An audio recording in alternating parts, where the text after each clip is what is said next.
Nakabalik na si Mr. Lian at Shen mula sa country, tinignan ng doktor si Shen at sinabi na personal siya pinakiusapan ni Mr. Lian na pumunta sa mansyon para sa physical examination ni Shen upang hindi na siya pumunta sa ospital lalo at hindi makakabuti na makita siya sa ospital. Nang makaalis ang doktor, hindi mawari sa isip ni Shen ang mga kaganapan pagkatapos silang ikasal ni Mr. Lian. Bukod kasi sa kasambahay at doktor, tanging si Lin Chen ang personal assistant ang madalas na bisitahin siya sa mansyon. Hindi niya alam kung binibisita ba siya o kinukumpirma kung buhay pa ba siya o hindi. Abala sa pagluluto si Shen nang dumating si Mr. Lian. Kaya tinanong ni Shen si Mr. Lian kung kumain na ng hapunan. Ngunit inabot lang ni Mr. Lian ang isang paper bag at sinabihan na suotin iyon ni Shen. Nang matapos magpalit ng kasuotan, nahihiya na lumapit si Shen kay Mr. Lian, nagtatanong kung ayos lang ba. Ngunit tahimik lamang si Mr. Lian at bahagya na lumihis ng tingin, hindi maiwasan magtanong ni Shen kung meron bang problema. Bagkus na sagutin si Shen ay inaya siya ni Mr. Lian na umalis sila. Nang makarating sa mansyon ng pamilyang Chen ay nag-umpisa na rin ang plano ni Mr. Lian. Akay ni Mr. Lian si Shen na nakahawak sa braso, ngunit hinanap ni Mr. Lian ang singsing nang mapansin na hindi suot ni Shen. Ani ni Shen na masyadong malaki ang singsing sa kanya, kaya hindi na lamang niya sinuot. Nang makapasok sa loob ay hindi maiwasan ni Shen na mapaisip sa mga tao na naroon kung miyembro ba sila ng pamilya ni Mr. Lian. Namumutawi ang mga bulong ng mga bisita dahilan para maniga si Shen sa kinatatayuan. Bahagyang lumapit si Mr. Lian kay Shen, akala ni Shen ay meron sasabihin si Mr. Lian sa kanya, ngunit wala siyang narinig na salita mula sa kanya. Marahil ay gusto ipakita ni Mr. Lian ang namamagitan na pagmamahal sa kanilang dalawa. Lumingon si Mr. Lian at Shen sa likuran nang may tumawag kay Mr. Lian. Si Ningxu. Nagagalak na makita ni Shen si Ningxu nang sa wakas ay meron pamilyar na tao siyang nakilala. Imbis na galak ay insulto ang natanggap ni Shen mula kay Ningxu. Maagap na sinagip ni Mr. Lian si Shen. Tinawag niya ang kinakapatid at ipinakilala si Shen. Galit na singhal ni Ningxu kung ipinapahiya ba siya ni Mr. Lian. Git ni Ningxu na hindi magdadala si Mr. Lian ng kung sino man kung ikinokonsidera ni Mr. Lian ang pagkakaibigan nila, lalo na at espesyal ang gabing iyon. Natataranta na tinignan ni Shen si Ningxu nang mapansin na umiiyak ang dalaga, ngunit pilit siya na pinanatili ni Mr. Lian at sadyang ipakita ang suot na singsing kay Ningxu. Tahimik na iniwanan ni Ningxu si Mr. Lian at Shen. Hindi akalain ni Shen na hindi ordinaryong family dinner ang pinuntahan nila. Tinanong niya si Mr. Lian kung anong ganap ang mayroon at simpleng sinagot ni Mr. Lian na engage. Sino? Tanong muli ni Shen at sinagot ni Mr. Lian na engage nila ni Ningxu. Hindi makapaniwala si Shen sa narinig, napagtanto na niya ang dahilan kung bakit siya dinala sa pagtitipon na ito ni Mr. Lian. Ano ang kailangan kong gawin? Ani ni Shen.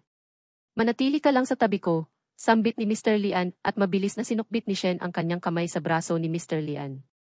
Bakas ang madilim na aura nang dumating sa pagtitipon si Mr. Chen, kahit si Shen ay nakaramdam ng takot at napakapit ng husto sa braso ni Mr. Lian. Binati ni Mr. Lian ang kanyang ama at tiyo. Sinita ang pagdala ni Mr. Lian ng bisita na hindi imbitado. Outsider ika nga nila. Hindi siya outsider, ani ni Mr. Lian, ngunit sininghalan siya ni Chen Fu na marahil hindi siya outsider para kay Mr. Lian, ngunit sa kanila ay hindi nila kilala si Shen. Bumulong si Mr. Lian kay Shen na oras na para magpakilala. Siya ang aking legal partner, pakilala ni Mr. Lian habang nakahawak sa biwang ni Shen. Nagulantang ang lahat sa anunsyo ni Mr. Lian. Sinabihan pa ni Mr. Lian si Shen na tawagin ama si Mr. Chen na sinunod naman ni Shen. Paliwanag ni Mr. Lian na abala siya sa ginagawang bidding overseas at naglaan siya ng oras para magparehistro ng kasal kaya hindi na niya maihatid pa uwi si Shen. Nagtanong ang kanyang tiyuhin kung ano ang ibig sabihin ni Mr. Lian. Ani ni Mr. Lian na nagkataon na naisama niya si Shen kung hindi gusto ng kanyang tiyo ay hindi na niya dadalhin pa sa susunod si Shen sa pagtitipon. Suwail ka. Nakalimot ka na ba? Nanggigil na paalala ng tiyuhin kay Mr. Lian. Nakalimutan ang alin. Nakangiting ani ni Mr. Lian. Ang pamilyang Chen ang nagkupkop sa kanya at pumili ng pangalan para sa kanya, kaya hindi makakalimutan ni Mr. Lian ang kabutihan na ginawa ng Chen. Hindi alam ng tiyuhin kung bakit ba niya pinili ang taksil na si Mr. Lian. Pinaalala ni Mr. Lian sa kanyang tiyo na hindi siya pinili kung hindi tinanggap siya ng pamilyang Chen. Matagal na panahon siya nanatili sa pamilyang Chen at nagsumikap siya. Sa tingin ni Mr. Lian ay nabayaran na niya lahat ng kabutihan na binigay ng kanyang itinuturing na ama. Hindi na nakapagpigil si Mr. Chen, sadyang matigas ang ulo ni Mr. Lian. Piyo na umani si Mr. Lian na dapat nung una pa lang ay alam na ni Mr. Chen. Sa puntong iyon, isang malakas na hataw ng tungkod ang natanggap ni Mr. Lian. Nang gagalaiti na pinalayas ni Mr. Chen si Mr. Lian. Sa loob ng sasakyan, bahagyang tinignan ni Shen si Mr. Lian. Ikinainis iyon ni Mr. Lian kung ano ang tinitignan ni Shen. Meron kang sugat, ani ni Shen na itinuro kung saan meron sugat si Mr. Lian. Nang makarating sa mansyon ay inutusan ni Mr. Lian ang driver na ihatid na si Shen. Ngunit pinakiusapan ni Shen si Mr. Lian na nais niya gamutin ang sugat nito. Dahan-dahan na dinampi ni Shen ang bulak sa sugat ni Mr. Lian. Hindi siya sigurado kung mag-iiwan ng peklat ang sugat sa mukha ni Mr. Lian. Napadaing si Mr. Lian nang malagyan ng gamot ang kanyang sugat ni Shen na agad naman humingi ng paumanhin at hinipan ang sugat ni Mr. Lian para maibsan ang hapdi. Okay na ba? Tanong ni Shen at marahas na pinigilan ni Mr. Lian ang kanyang kamay. Umiwas ng tingin si Mr. Lian at sinabi na okay na. Nang matapos magamot ang sugat ni Mr. Lian ay tuluyan nang umalis si Shen. Nang gabing iyon ay tila may bumabagabag sa pagtulog ni Mr. Lian. Nakaraan kung saan natagpuan siya sa labas ng bahay ampunan noong 2 taon siya at ipinangalanan siya na si Xiaoju. Sa loob ng 13 ay nanatili siya sa loob ng bahay ampunan. Kinamusta siya ng isang diyan ang taong namamahala sa bahay ampunan tungkol sa isang interview. Pakiramdam ni Xiaoju ay naging maganda ang resulta ng kanyang interview na ikinatuwa ng diyan. Makalipas ang ilang araw ay meron isang mamahaling sasakyan ang dumating sa bahay ampunan. Ikinainggit iyon ng ilang mga bata na maswerte si Xiaoju na meron na siyang matatawag na tahanan at magulang. Nang makarating sa taong nag-ampon sa kanya na si Mr. Chen, ay ipinakilala ng personal assistant si Xiaoju at ang eskwelahan na papasukan niya ay naayos na din tanging ang pagbabago na lamang ng pangalan ni Xiaoju ang kulang. Ngunit walang pakundangan na ani ni Mr. Chen na hindi na bata si Xiaoju at binilin ang personal assistant na pumili na lang ng kahit ano na pwede ipangalan. Tinanong ni Mr. Chen si Xiaoju kung ano ang apelyido ng ama nito, ngunit amin niya na hindi niya kilala ang kanyang tunay na ama. Kaya walang nagawa si Mr. Chen kung hindi ibigay ang pangalan Lianju kay Xiaoju. Tagaktak ng pawis si Mr. Lian at biglang napadilat-dala ng panaginip na iyon. Bumangon si Mr. Lian at napatingin sa cellphone nang tumunog iyon. Tinignan iyon ni Mr. Lian at nabasa ang mensahe kay Ningxu na bumalik na siya sa country, ngunit agad na binura ni Ningxu ang mensahe. Abala si Mr. Lian sa pagtingin sa refrigerator at kumuha ng itlog para lutuin nang dumating ang kanyang kasambahay at agawin ang kanyang hawak na siya na ang magluluto. Nang nakahain na ang almusal ay pinadalhan ni Mr. Lian ng mensahe si Ningxu na mag-ingat sa biyahe, ngunit tila ay blinok siya ng dalaga. Nagtanong si Mr. Lian sa kasambahay na kung ano ang pwedeng kainin ng taong nagdadalang tao.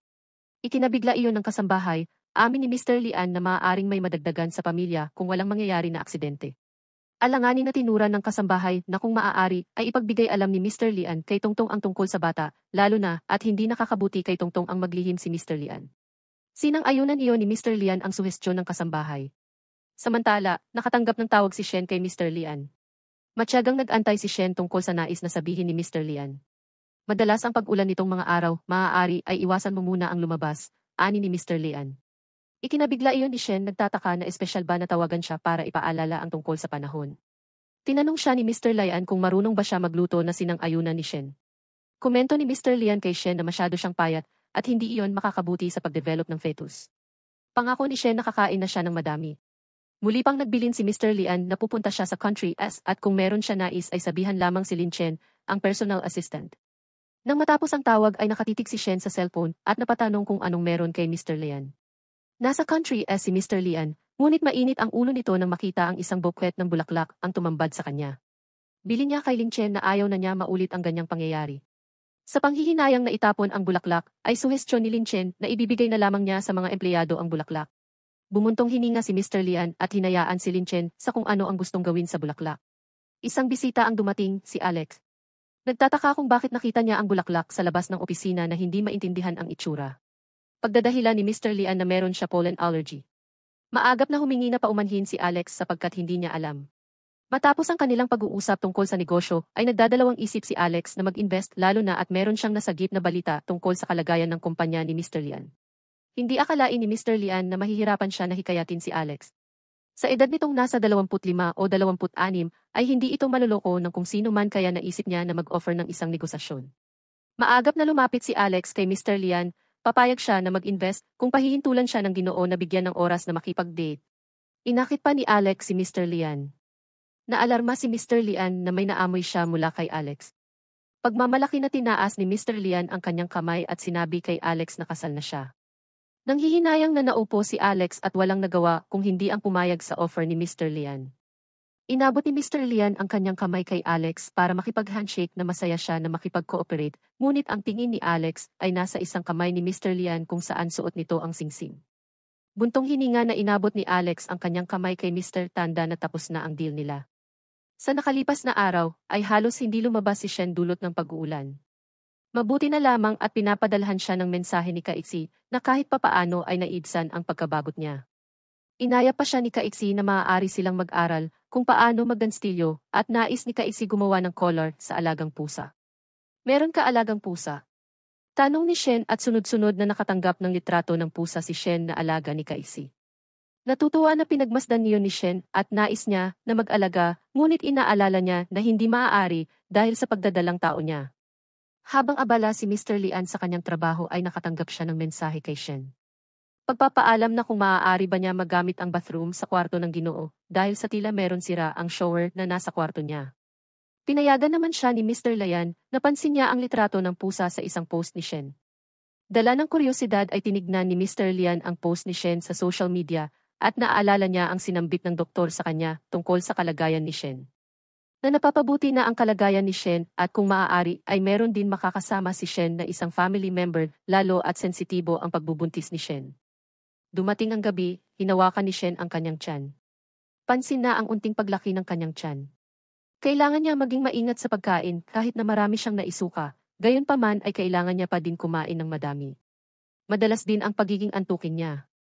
Nang makaidlip na si Shen ay tumunog ang kanyang cellphone. Mensahe na kung gusto ba niya ng pusa. Tanong mula kay Mr. Lian. Samantala, sa Country S nag-aabang si Mr. Lian sa sagot ni Shen. Agad niya pinindot ang voice message na pinadala ni Shen. Pinakinggan niya ang antok na boses ni Shen na nais niya ng pusa. Isang ngiti ang sumilay sa mukha ni Mr. Lian. Makalipas ang isang buwan, ay nakauwi na si Mr. Lian mula sa Country S, sinalubong siya ng matinding traffic. Napansin ni Mr. Lian ang isang pet shop at inutusan si Lin Chen na itigil ang sasakyan.